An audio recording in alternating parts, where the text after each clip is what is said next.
Ooh, welcome to an Independence Day edition of Amazin But True, our New York Mets podcast from the New York Post. Happy 4th of July to everyone listening and to America, of course. It's Jake Brown here alongside my co-host, Nelson Figueroa. Follow us on Twitter at Amazin But True, at Jake Brown Radio, at Figgy We're here with Andrew Hartz, of course. We are coming from home today, and shout out to SNY. Thanks to them for the highlights from a Mets victory, a 4-1 win on Sunday. Figgy, a series win over the Rangers of Texas, not the New York Rangers. So when the Texas Rangers and New York Rangers meet up, do they have a lunch together? Back after this. That was a nice win.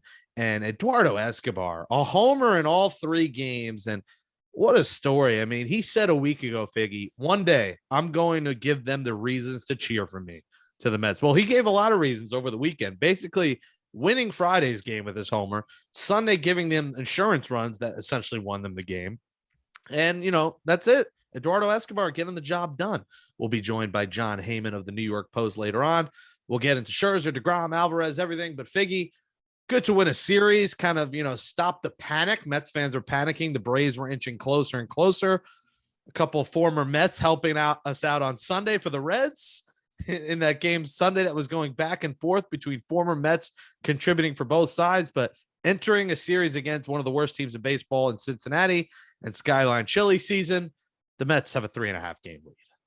Yeah, just 3.5. And it seems like just yesterday we were so excited. This team was 9.5, almost 10 games above everybody else. The Braves are playing much better baseball now. They're starting to kick it into full stride. The Mets are still keeping pace, and all I can see on the horizon is reinforcements coming and things getting a little bit easier as far as the starters front, and hopefully that trickles down to the bullpen having to be less taxed, and everything will kind of write itself out. The lineup has been doing such a great job throughout this season, being as steady as possible. And Escobar, who was one of the forgotten guys, and I don't think forgotten is the right term, because everybody pointed fingers to, man, this guy sucks. He's not, carrying his weight. Everybody else is doing so well. And he was batting somewhere around 200. And then he got his 10 years of service in, and, Max Scherzer gave him the bottle of champagne and, read all the nice accolades about, such a great accomplishment. And since that time, in his last 33 games, this man has 7 home runs and 27 RBIs. 27 RBIs in 33 games. He's only batting 256. Well, I say only, but you know what? In nowadays baseball, 256 is the new 300. Quite frankly, he's just been rejuvenated, and he's doing things at a much more consistent rate. And the home run in each game is nice, but it's the timely hits. It's the big hits. It's hits in big moments. And his defense, of course, he's playing a little bit better as well, getting comfortable playing next to Lindor, who covers so much ground. There's a lot of times that you're kind of asked to do a little bit less than you normally have done in the past. So there's some growing pains in the beginning. I think he's starting to hit his stride and become a major piece of this team like he was supposed to be. And listen, Escobar is fun. I mean, the Angels game where he mic'd up, I mean, he was hilarious. He's a fun guy. Our guy, Chris Simon, got a tremendous photo of him Sunday during the game after the homer, where he's like waving to the camera, and he's just a happy guy, fun to root for, just a ball of energy. And our guy, the Cookie Carrasco Spanish Academy, with a big rebound performance. We needed it for our good mojo, Figgy, because he got rocked both times after shaking my hand. Maybe it was my hand that made him do bad. I mean, he gave up 5 runs and then 6 runs against the Astros team. And we kind of just throw those 4 games into a big trash can. I mean, I had to do it. You had to do it one time. We banged the trash can a few times. We throw those 4 games against the Astros in there because they were all ugly.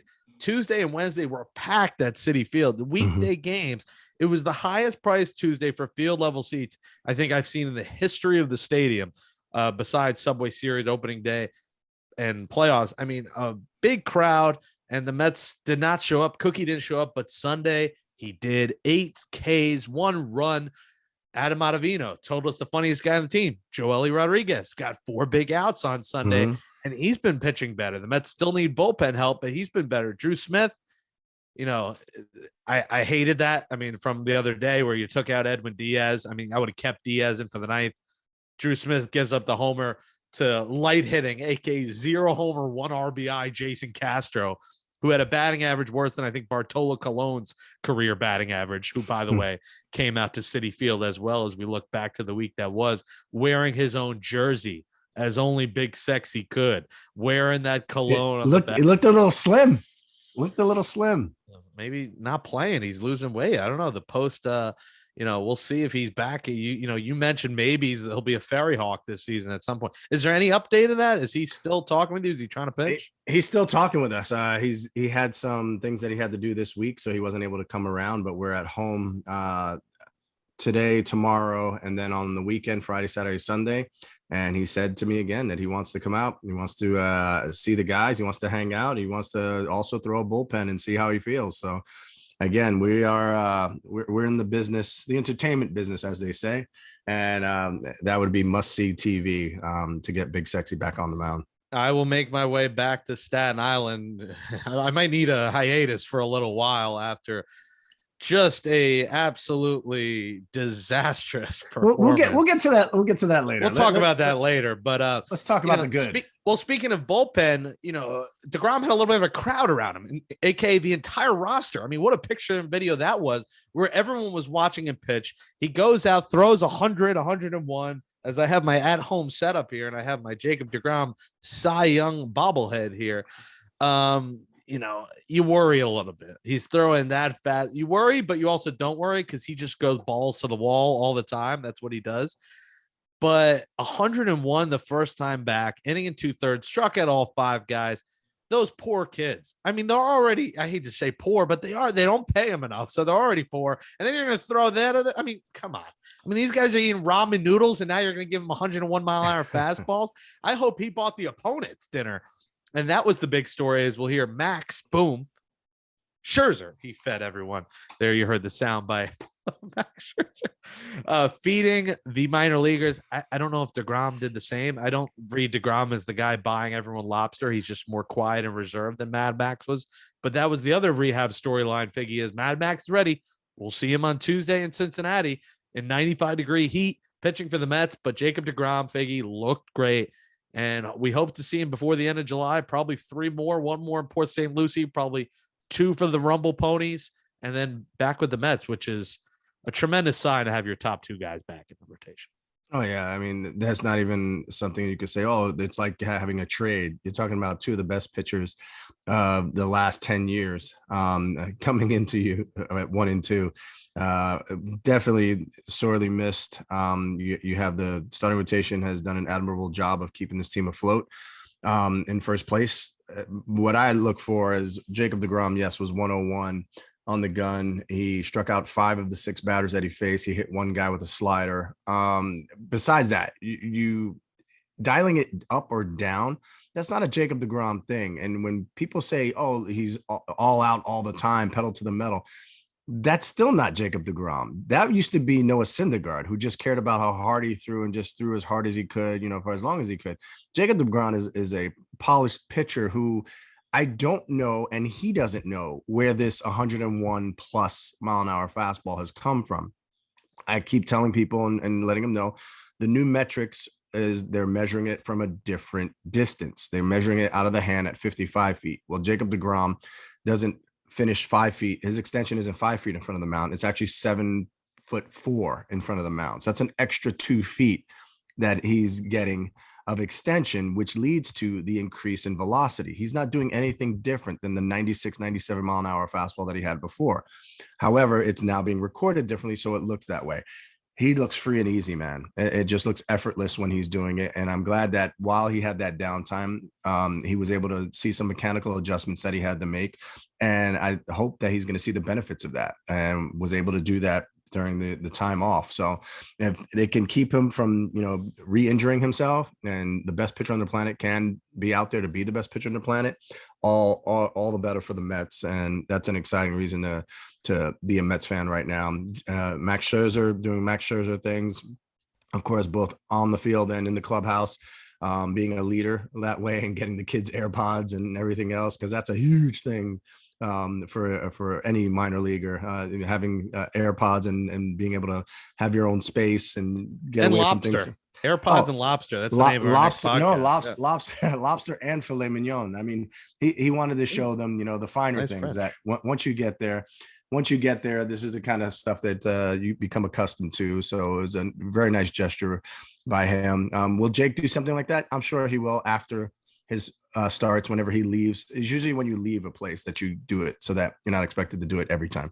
I thought you said you meant me when you said Jake. Will Jake do it? I'm like, will No. I get Figgy? I mean, I probably owe you after not getting a hit. The Ferry Hawks won't have to give away tickets now because I literally didn't get a hit. But yes, I'll get you some filet mignon and some lobster as well. Yeah, definitely. And you have to wear something like, something sublimated that shows that, I'm sure. One other thing, having those two guys back in the rotation, not only do you solidify the rotation, but now you bump a guy or two back that can now help out the bullpen. The Mets are sorely need a lefty to help out Rodriguez, because Jason Shreve is way too hot and cold for my liking and anybody's liking. He's a guy that when he's on and that split finger is working, he does a tremendous job. But when it's not, he gets beat around a little bit, and you just want to have that not be something that you rely on after these guys come out after 5-6 innings and they hand it over to the bullpen for that little bridge before you get to Diaz. They need somebody they can rely on. And so they're definitely in the market for a left-handed reliever. I'm shreved out. The ground bobblehead doesn't bobble as much as I was hoping. Maybe you need a shake weight to get stronger to make it bobble. Yeah, no, that's not a shake weight. The shake weight. It's one. Oh God. That's the new Jeff McNeil. Hearts, clip it right there. Thank you. McNeil, who had a big RBI double, he gets back to form after that hamstring injury. I like my at-home studio setup here. Shout out to Maida for the cup is very nice. Got my iced coffee. Shout out to my brother for this bat you could drink. It's meant for beer, but I have water because I'm saving the beer for a few hours later on. But Figgy, yeah, I'm excited to see. I was thinking today, and I was watching back this morning, and I was like, got emotional. I'm thinking of like Jacob deGrom on the mound. Just imagine this situation right now. Top of the 8th, 2 outs, bases loaded, 3-2 the count. Jacob deGrom against Trey Turner. deGrom has the crowd on their feet. It's Game 7, Citi Field. Here's the 3-2 pitch. Struck him out, and the Mets go to the bottom of the 8th with the lead, 1-0. You think of that moment of him in October that we just have not gotten yet. The moment that will carry him into getting that next contract for the Mets. And that's why these little sprinklings, these little nuggets, it always goes back to nuggets, gets you pumped, because it's been a year since we even saw him on a mound. And we're drooling. You have people drooling, guys, girls, everyone drooling at him just pitching for 5 outs. Just imagine playoffs, deGrom, Citi Field. It's a sight we've been craving. We haven't seen it. 2015 was the last time. And 2016, the 1-game playoff. It's just a sight we're just waiting for. So this was like a little teaser. We'll get Scherzer Tuesday. He fed everyone lobster. Good for him. Bodies are coming back and bodies are coming up. And one of those bodies also is Francisco Alvarez.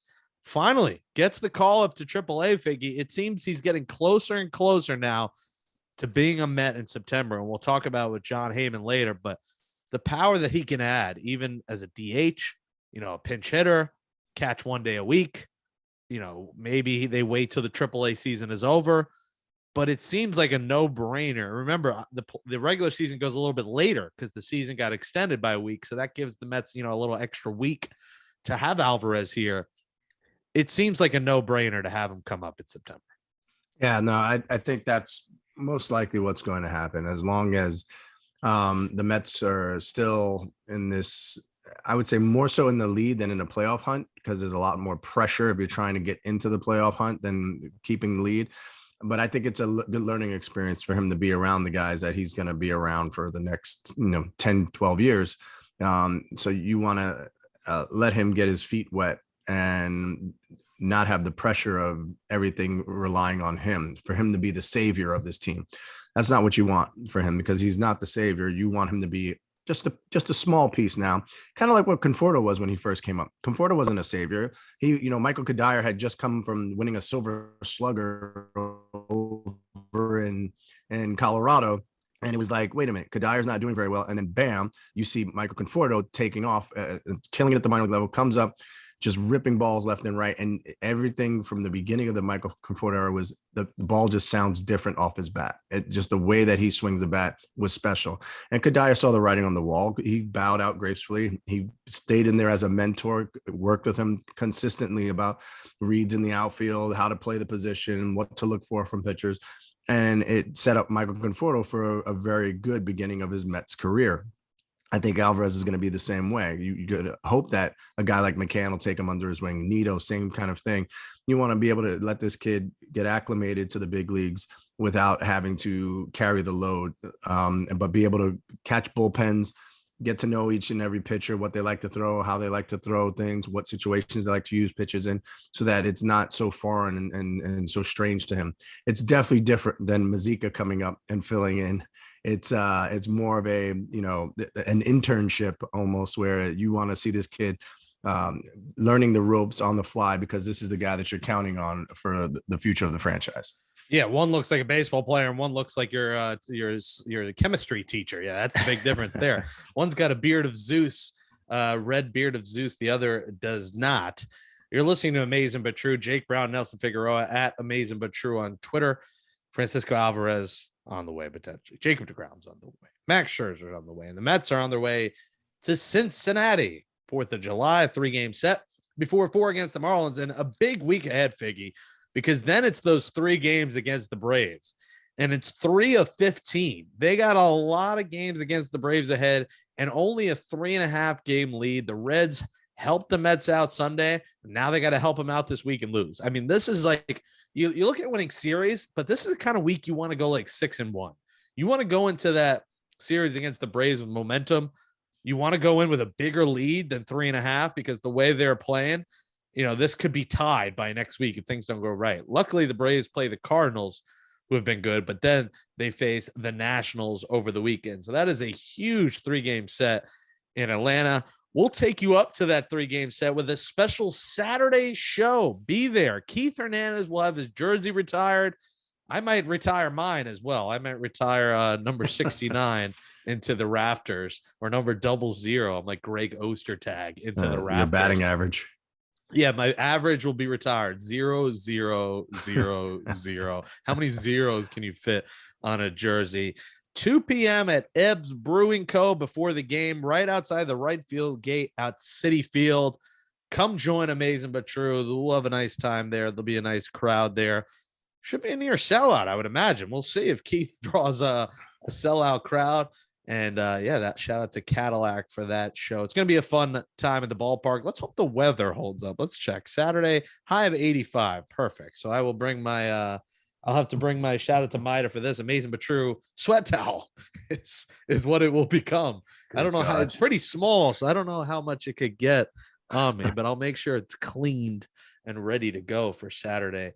Andrew Hartz will not be there, so we will probably have Anthony Pirelli there, our social media guy, Beer Belly Pirelli, as I used to call him back in high school. But Figgy, big bullying's week coming not cool, up. Jake. Yeah, well, listen, now I'm fatter than him, so now I'm Beer Belly Brown. Beer Brown. That's called karma, bro. Yeah, karma is a what. Well, if you were wondering about that performance in Staten Island before Jon Heyman joins us, it was as bad as it can get. Now, Figgy did throw me some cheese.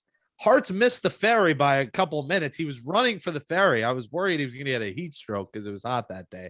And he was worried about me missing it because I came from the Mets game, left in the bottom of the 8th after that scary collision, that delay. I had to just get out of there. Made it in time. Kind of wish I missed the ferry too, because listen, I'll say this. I haven't swung in the year, so I was very rusty. My hand-eye coordination wasn't there. The game used Bryce Harper batting gloves, didn't help me. Hartz is like, why are you using these? You could sell these for like $500. Well, I was hoping they'd give me a good luck charm. They didn't. My home run crunch outfit, which some thought was ridiculous, some thought was iconic. I'm on the iconic side. With the gloves, didn't help. The gold shoes clearly didn't help. And my ankles, everyone was making fun of my ankles. I actually have like this thing popping out of my ankle. I'm a little worried. Doctor didn't know what it was, but I think I have a problem with my ankles anyway. I like But the I fact was that says swinging the out of my doctor didn't know what it shoes. was. Yeah, I was swinging out of my shoes, out of my gold shoes. And there was a couple. The worst part was there was a couple you came up close like it was T-ball and we're like throwing them underhanded.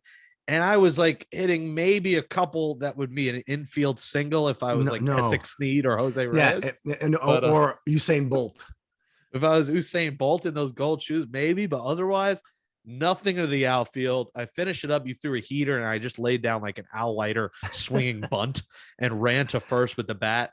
It was as putrid a performance as you can. I'm almost glad Hartz didn't make it. I know he saw the video, but if he saw, I already had one of your coaches watching me live, and I felt ashamed for myself. And probably about 50 scattered people in the crowd, like, who is this home run crunch loser who couldn't hit a damn thing? It was ugly. Figgy, all I got to tell you is that Jake was extremely proud because once I met up and saw him, because obviously you were gone by then, he was very proud that he made contact. He was like, oh yeah, I made contact towards the end. I was like, contact. Oh, did you? Yeah. I made contact. You know, it was a weak ground ball and I had a bunt. I said, no.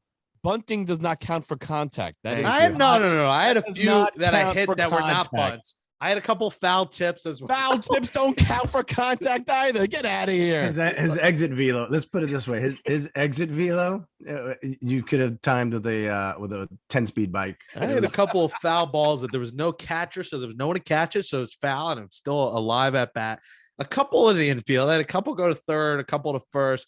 It's funny because Maida was taking video and she was worried it might get hit because she was behind the net. I'm like, you could go to the front of the net. You're not going to get hit by it. I'm not hit. If I hit it, it's not going to be hard enough to hit my phone. Like if my phone breaks because I hit a line drive, good. I'll get a new one. I'll be proud of myself. Yeah, exactly. I was not proud of myself. It was disgusting. Yeah, no, I try to, it's batting practice. So what do you want to do? You want to lay it in there. You want to give a guy a good feeling, let him hit it off the barrel a few times, see how far they can hit it. A lot of the guys usually will stand there and, they'll watch it for a little bit. And that usually pisses off a guy who's throwing BP. So when you're a pitcher, and this is the hardest thing I have with throwing BP is that as soon as somebody hits the ball hard off me, now I got to do something different. I got to make the ball move. It slipped. It kind of cut a little bit. No, I know what the hell I'm doing. I'm trying to make sure. You threw one behind me. It was chin music, but it was like Mike Piazza, Roger Clemens. I was about to throw the bat at you. I just wanted to check your temperature right there, and I did more than that. I think because there was a sphincter reaction that you could tell. You could tell you straightened right up. You got 2 inches taller. Well, here you go. I'll play the voicemail that my mom left right now about wearing a helmet against you. You ready? Here we go. Hold on. When you go in the batting cage, make sure you wear a helmet because I don't want you to get hit with the ball. All right, just be careful. Hope you have a good time. Love you. Talk to you later. Bye. I'll play it from the beginning so you can hear the heartwarming message. Hi, Jake. It's Mom. Daddy just told me the story that you're going to Staten Island. When you go in the batting cage, make sure you wear a helmet because I don't want you to get hit with the ball. All right, just be careful. Hope you have a good time. Love you. Talk to you later. Bye. Oh my God. Listen, I didn't wear a helmet, by the way. I wore a hat. Luckily, you didn't hit me. As I told him, I wasn't going to hit him twice, Hearts. It was only going to be once. So there was no need for a helmet. One of two things there. It's great that Mom cares so much, but I love that it was probably on your way while you're on the ferry. Mom is trying to make sure you get Jake, please answer me. You've got to wear a helmet. Oh my God, your life is in danger. No, it was at 12:50 p.m. that day. So it was a couple hours before. I think I was in a shower or something. But it was a rough day. Listen, I love the boat ride over. The boat was nice. $275, quick little ride, stop at Battery Park City or whatever it is. So you took the high-speed one. Yeah, it was. Well, I was in a rush, so I had to. I wasn't going to take the low speed one. I'm a high speed guy. You know what the thing is that the stops make it almost the same. I swear. I think there's like a 5-minute difference between the two, because the big boat just goes mosey on down all the way through to St. George is the last stop. But I think I've taken both, and I swear I get in 5 minutes in difference, especially if you have to go to Midtown and not just the South Street one. Yeah, well, I didn't go any further than the stadium. I went Staten Island the first time in 12 years, didn't go anywhere past the stadium, but it was a nice time, great view. got to call 3 innings of the game, tell some stories with our guy Johnny Wincott on the broadcast. So, man, I miss doing that. I did that Long Island Ducks, Hofstra back in the day. Always loved doing play-by-play.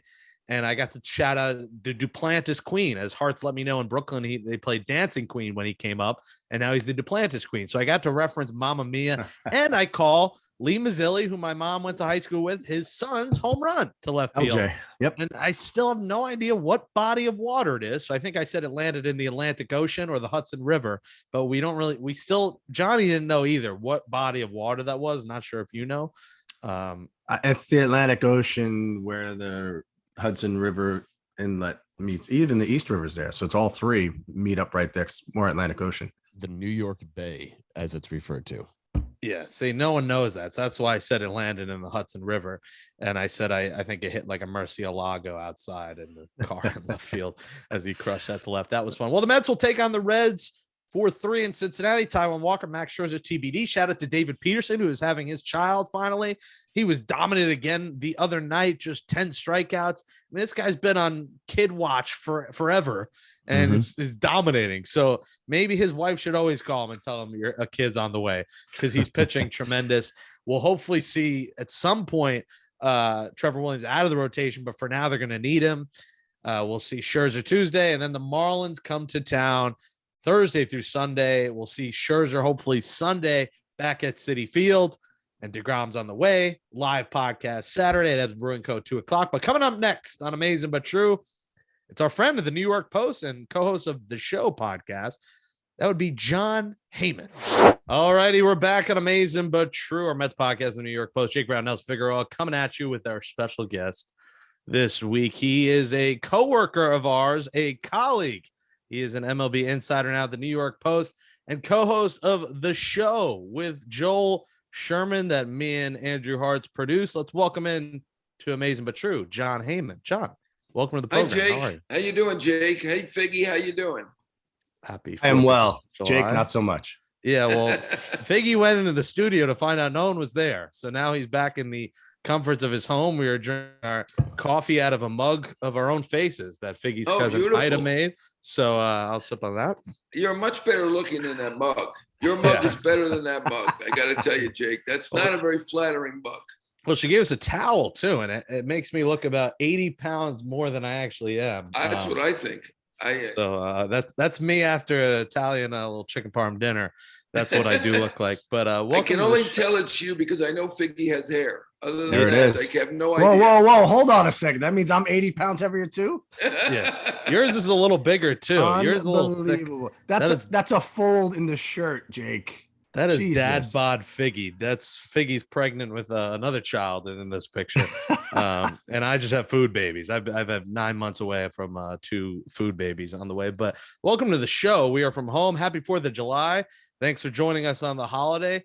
I know you've been doing a lot of Yankees. You've been doing some Mets for the Post. You know, a lot of people on Twitter look at you as the Mets guy. Do you notice that? You get all the replies. You say you read your tweets. Everyone's like, John's the Mets guy. Yes, I have noticed that. I get both. I get people saying you're a Yankee fan. I get people saying you're a Met fan, but I would say it's about 80-20. You're a Mets fan. I'm not sure why that is. I'm doing a lot more Yankee stuff than Mets stuff to this point. Not my choice, just happenstance, but I'm neutral on both teams. I was a Yankee fan growing up, but if people want to say I'm a Mets guy, that's fine. I'm neutral, or I try to be neutral.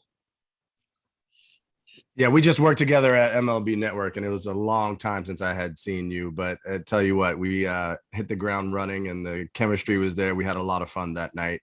One of the things I wanted to ask you with this team, not really struggling as of right now, where do you see this team currently until they get those reinforcements back? Well, I mean, they've done a great job without deGrom and Scherzer, 2 of the best pitchers in the game. deGrom, I think, is the best pitcher when healthy. We saw that in his rehab start, probably the greatest rehab start ever, throwing 101 miles an hour in the rehab. I'm not sure if that was recommended. I think he just can't help himself. I don't know if he knows another way. You know, Scherzer's a little bit like that too. I mean, he hit the ground running in spring training. He was ready to go, throwing 6 innings in his second start. So they're cut from the same cloth. And, you know, obviously Scherzer has been generally healthy over his career, even though coming out of Missouri, apparently he had a bad picture or something, MRI. People were afraid. He was picked in the middle of the first round. He was traded. People thought he was going to be a reliever. And, he's basically an all-time great pitcher. So, the guy is determined. He's a winner. And my mind, an all-time great. So, when you have them, I think they are the scariest team in the National League. Right now, they've been, about the best team in the National League, even without them. So that's a pretty good start. John, we were talking about this earlier. That is concerning, but that's what deGrom is. 101 against single A hitters. They're poor families. They're already making like below minimum wage. Now you're going to throw 101 miles an hour at them. What do you do in that instance? Does he dial it down and throw 96? Because he's going to have 2 or 3 more rehab starts until we see him back sometime after the All-Star break. That's a little bit concerning. Yeah, he's a very competitive guy. I'm not sure he can do it. I would assume that they kind of told him to dial it down. If that's dialing it down, they're in pretty good shape. If he's got 105 in him, more power to him. But, I think some people would rather have seen 96, 97, which is, obviously taking a little bit off for him. But, it's a good sign that he's able to throw 101. He's obviously healthy at the moment, but certainly with his injury history, there is going to be concern about him throwing a 101 in his rehab start. And I will say this, you're right about those poor minor leaguers. I hope he got them steak and lobster like Scherzer did at Binghamton. Good for Scherzer. Little different situation here, but I don't know if there's a great steak or lobster place in St. Lucie. It might be a little different than Hartford, Connecticut. I don't know. I haven't found one. I think there's one down the road. Figgy probably knows one. I think there's a good steak place a little bit down the road. So hopefully he ordered in or took them out or something. Peters. Because, yes, right. The guy who had worked at Luger's, right? Yes, good sir. Place. I don't know if that's in Palm City. It's a little bit of a drive, but I think he owes it to him after throwing 101 at them. This is the Port St. Lucie Mets podcast. Now the PSL. Let's go to Duffy's and go play bowling. See, deGrom doesn't feel like the Scherzer to me where he would do that. And that brings up my next question, because this is something that you've talked about, something that was in the news this past week, the rumors of deGrom would sign with the Braves if he doesn't go to the Mets or go elsewhere. You were under the inkling, you said on the show with Joel Sherman and Jon Heyman, that he would go elsewhere in the offseason. Tell us why you think that. Yeah, I think there's a good chance of it. I do believe he's going to opt out, assuming he throws any starts and looks anything like himself in the major leagues once he gets there. I think the contract is such, and he has said that he's going to opt out. So once you opt out, you can go anywhere. Now, there are guys who've opted out or been free agents who signed back with their previous team. But, I would say at this point, I'm just reading tea leaves. I think there's a good chance that he will go elsewhere. The rumors have been Atlanta, Houston, Tampa, if they'd come up with the money, and they did for Freeman. They came up with a pretty good salary for Freeman, so I wouldn't rule that out. I think those are rumors based on the fact he is from D-Land. I hope that I'm pronouncing that correctly. In Florida, I do live in Florida myself part of the time, but I've never really been. Depends how many drinks you had, how you pronounce it down in Florida. Is that, well, I don't want to say that. I have my neighbors and all that, but I've driven through. I've never actually been there. That's the speculation among people, some with the Mets, some outside the Mets, that think he would probably prefer to go to Atlanta, Houston, or Tampa, or some team like that. You never know. I think it's always about the contract. If the Mets come up with the best contract, I'm certainly not going to rule out that he will re-sign with the Mets. He certainly seems to have been annoyed with that contract, but that contract was signed by his previous agent and himself. He agreed to it. I don't know that you can blame the Mets for the contract, but you know what? And certainly they had a different regime in there. It was Brody was the GM at the time, and good contract by Brody, even though he's not pitching now. It's under market, believe it or not. We're speculating. I think anybody who's suggesting Atlanta, you've heard that rumor, it's speculation. We're way early in that game. Absolutely. And I think one of the things about deGrom is you look at his win totals, and people that say wins don't matter to starters, they absolutely do, because you feel like all that labor, all those innings that he's logged, all those strikeouts that he's had have really amounted to not a lot of wins, right? Those guys that go into the Hall of Fame, it's always been about how many wins you get. I don't know many Hall of Famers that are going to have less than 150, 200 wins and make it to the Hall of Fame, but he's a guy that's on that pace. He's been on that pace since he's rediscovered himself after the second surgery.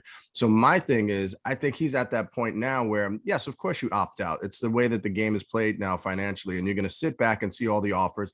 And if you're going to tell me that Uncle Stevie's going to let him put on another uniform because of money, there's no way in hell that. Think about it this way. Robinson Cano's $40 million was kind of like if you used to throw the money in the toll in the old days with the change in your ashtray. That's what he did with that $40 million. He's like, you know what? This team isn't better with him. We're better without him. Here's that money. Just throw it right out the window. So that's $40 million right there. So if you're going to pay Scherzer the 3-year contract that you did, Jacob deGrom has certainly been worth that to you and your franchise, and to keep him in a Mets uniform for the rest of his career. I think that's the number one priority. If he's healthy, that's the biggest key to this whole thing. Yeah, I mean, I will agree to you to this extent. Uncle Stevie, as you call him, certainly can afford it, and he can. He's your uncle too, John. He's your uncle. It's fine. Well, I mean, more likely my uncle than Figgy's uncle, but Good not point. that I know of. I don't have any uncles of that magnitude that I know about. I'll have to look into it though. I think I have one Nigerian one. I get an email every now and then about this Nigerian yeah, uncle who you passed too, away. huh? Yeah.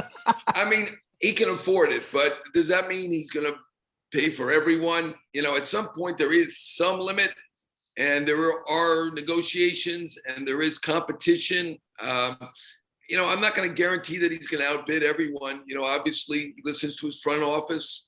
You know, Alderson and Epler are in charge in that front office.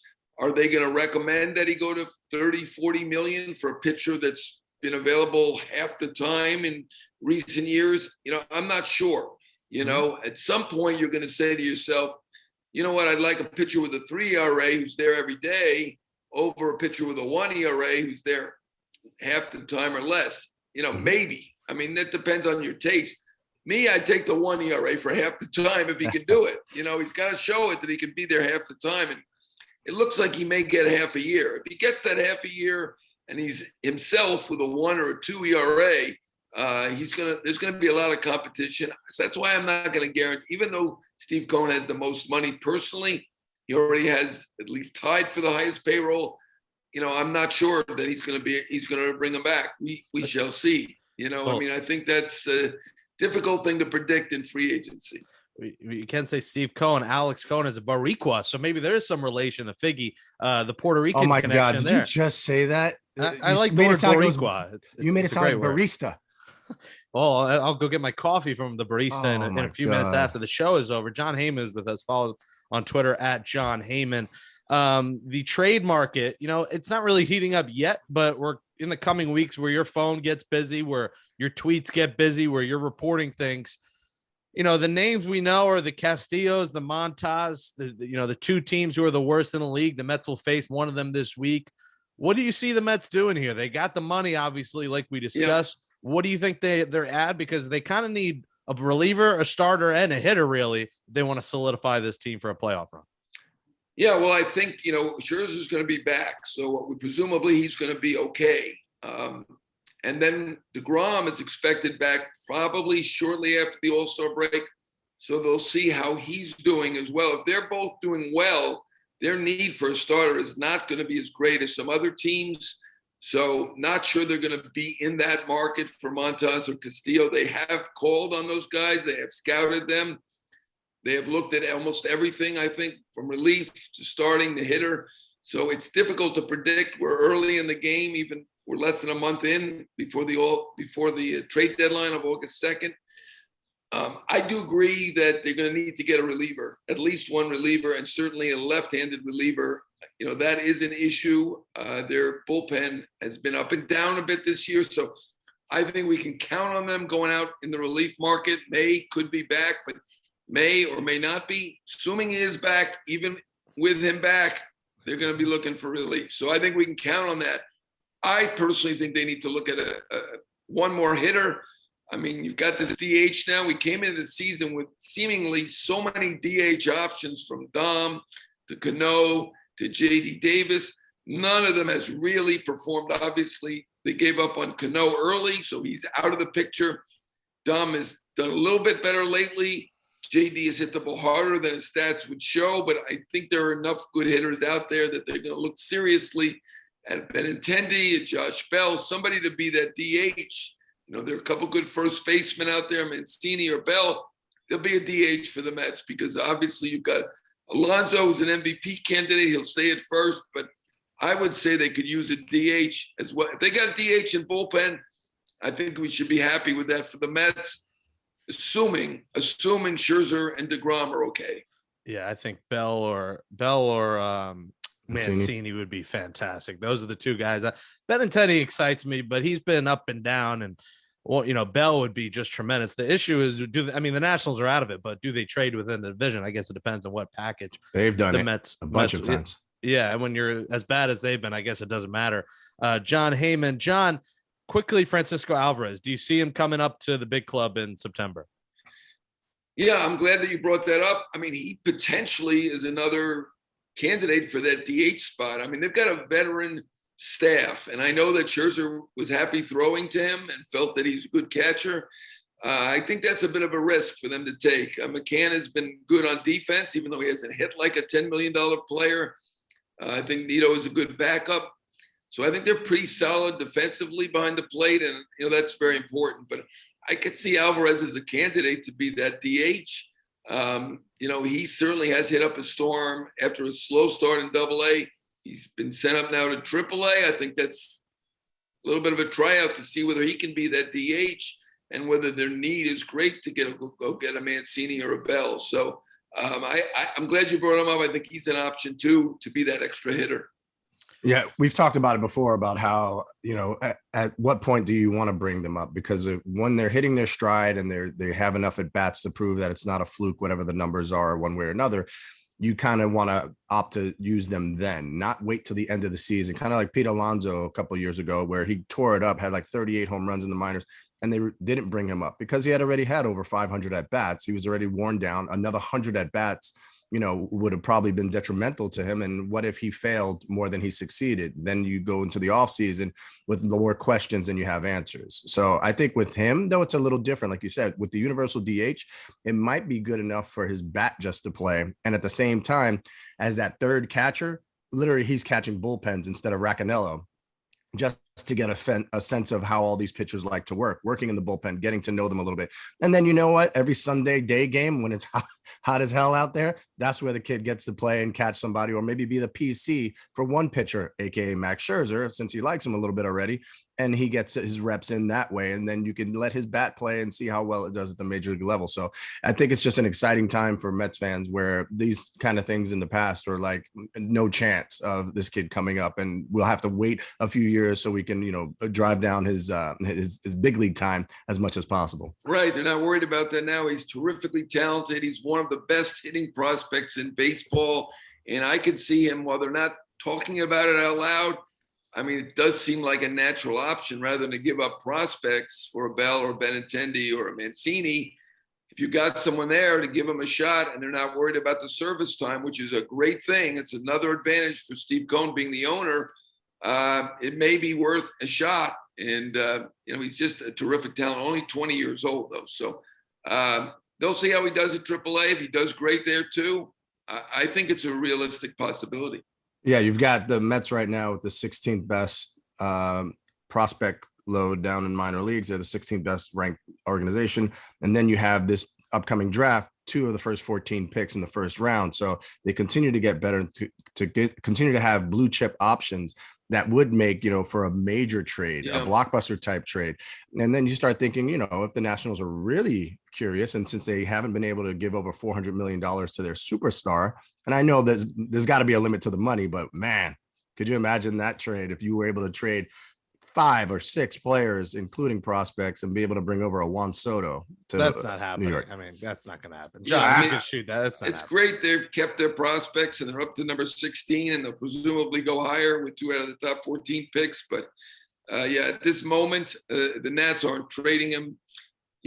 They're selling their team. So they've heard from all of the prospective buyers and they all want Soto on the team. They don't want the learners to get rid of him now. Mm-hmm. They want to try to keep him themselves. If they can't do it at that point, they may have to talk about trading him, but he's still got 2.5 years to go. And you don't see a player of that stature or even close to that stature traded with 2.5 years to go. So it was always a long shot. Good to something to dream about. Obviously, Steve Cohen can afford that. Be a nice fit for the Mets, but not happening now. He's staying in Washington for the moment anyway. And that MLB draft is coming up in LA, where I can confirm the Mets will not draft Harold Kumar Rocker. They will not draft him. He's not getting picked by the Mets again. Someone's going to take him maybe in the first round, but it won't be the Mets. And I'll be there, or the trip is booked. Well, Nice. John, will you be joining me for any? I like to party. I'm 31, single. I'm still a young guy.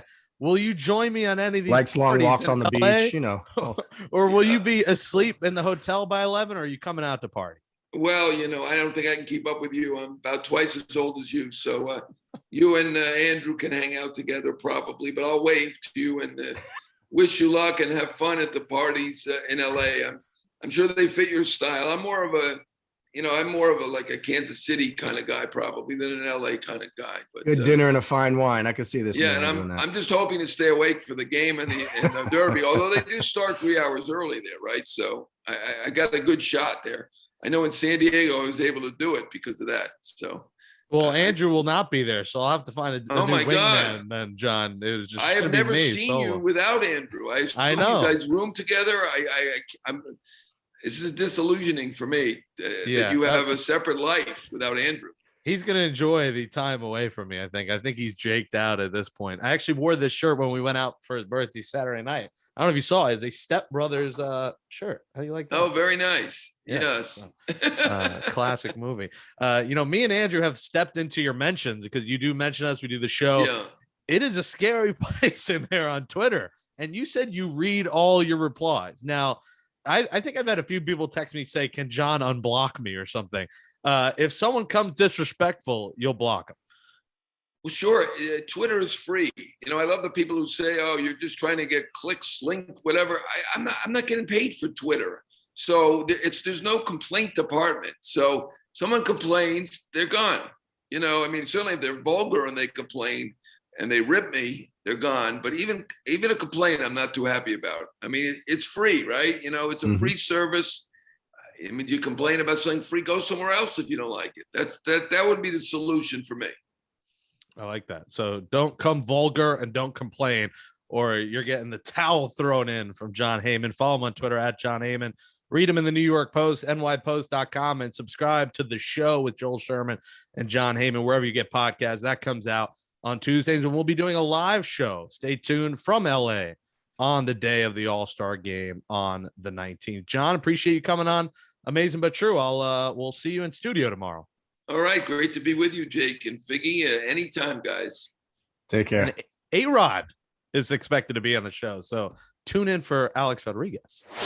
All right, Figgy, that says goodnight to episode 111. Man, we have had a lot of episodes of Amazing But True, our Mets podcast from the New York Post. Thanks to you, Jake and Andrew Hartz, for producing the show. Thanks to our guest, Jon Heyman, for stopping by. Catch up on all episodes of Amazing But True by subscribing on Apple Podcasts, Spotify, Stitcher, wherever you get your podcasts. Follow us all on Twitter at Amazing But True, at FiggyNY, and at Jake Brown Radio. And you can follow Andrew Hartz at Andrew Hartz. For Nelson Figueroa, Andrew Hartz, I'm Jake Brown. Happy Independence Day, everybody. I got to say this. Fireworks, overrated. Oh, my God. They're just, I don't know. I'll say the Mets fireworks show sucks at Citi Field. It's very much like a quick pyrotechnic show with the same music every year. And the music keeps me in it. But 5 minutes later, it's over. And I'm like, I probably could have beat the traffic or got a cheaper Uber by now if I just left. I don't know. After today, after the 4th of July, please, no more fireworks. No next weekend. No more fireworks. Unless it's a tremendous, iconic show. Shea Stadium used to have incredible fireworks shows in the parking lot, massive. It's just loud. It's making horns honk. It's waking up the dogs. It's waking up the babies. I don't mind fireworks, but I think they're overrated. This goes deeper. This goes deeper. You have some kind of PTSD about fireworks, some loud noises, a hot dog you didn't get on the barbecue. There's something deeper about this whole thing. Plus, what fuegos artificiales? Fuegos artificiales. People may have speech impediments, and I apologize, but Jake's are self-inflicted. I'm sorry. A Spanish speech impediment. It really is. Like your jaw like protrudes when you say it. Try it again. Well, enjoy your Fuegos Articia filet of fishes. What she order? Fish fillet. What she order? Articia filet.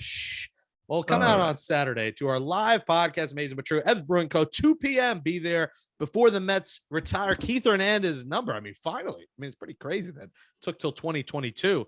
Maybe a new owner may have played a part in that. When they retire number 17, that will be at 3:30. So we'll make sure to get you out of there so you can hopefully get your bobblehead as well, your Keith bobblehead, make the ceremony, and we'll have a quick after show we'll do. But the show should drop around 9 p.m. Saturday. So remember, no show Monday. It'll drop Saturday. Until then, thanks for listening to Amazin But True. Happy Articia Fialish. Happy Independence Day, 4th of July. Nelson Figueroa, Jake Brown. Thanks for listening to Amazin But True. And as always, Figgy, let's go Mets. There was a delay there, so that's fine. We're doing it from home. Happy holidays. Happy Articia Fialish.